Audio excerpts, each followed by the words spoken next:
Hello there, how's it going? My name is Adam and this is my review for Donnie Darko. It came out in October 2001. It stars Jake Gyllenhaal, Gina Malone, Drew Barrymore, Patrick Swayze, and has an early appearance from Seth Rogen. I like your boobs. This film was written and directed by Richard Kelly. I loved this film when it came out in 2001. I was only 20 at the time, but what I loved about it was the science fiction, the universal themes of, you know, angst and not fitting in and feeling different from society, as well as time travel, which is always good. Set in 1988, the movie centers around Donnie Darko, a troubled teen who, after waking up on a golf course after a sleepwalking incident, begins to see strange visions of a giant rabbit called Frank. What's up, Doc? On its initial release, this film didn't exactly smash the box office, but has since garnered a cult status. I mean, look at me, I'm fucking dressed as Donnie Darko. You know what I mean? You know what I'm saying? It's a very existential film with themes such as fate. Do we have free will? You know, and if we could see our own life path, would we change it? Love and fear, the universe, time travel, paradoxes, and all that good stuff.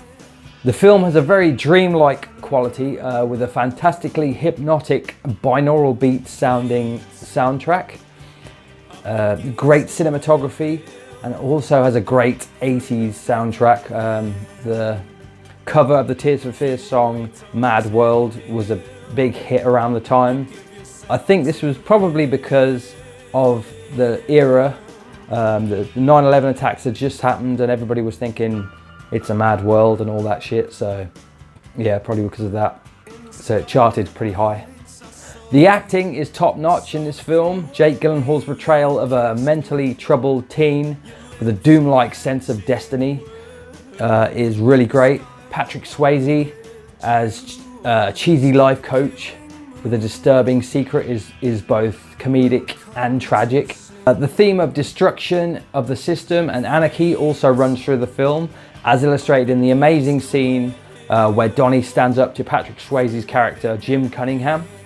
It breaks my heart to say this, but I believe you are a very troubled and confused young man. I believe you are searching for the answers in all the wrong places. You're right, actually. I am. I'm pretty troubled and I'm pretty confused, but I'm afraid, really afraid. Really afraid, but I think you're fucking Antichrist. Okay, so this is the main plot as best that I can describe it.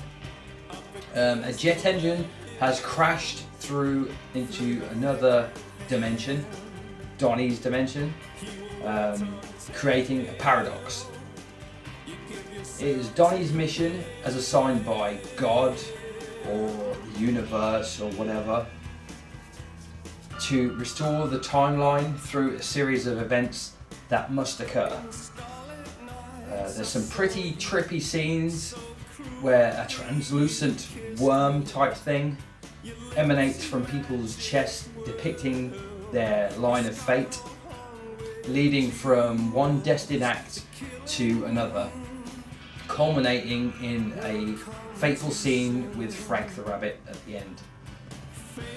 This film, in my opinion, really does deserve its cult status. It has some very relatable human experiences mixed with possibly not so science fiction, drawing from philosophers and scientists' version of existence. It's got great acting, it's got fantastic cinematography, a fantastic soundtrack. It's weird enough to keep your interest but not to weird you out enough to put you off. It is one of those timeless films because it's set in 1988. but yet it doesn't. It does draw from 1988 with the soundtrack and what have you, but it doesn't really. The era doesn't play a central part. But yeah, it's a fucking fantastic film. I love it, and the future me also loves it. Goodbye.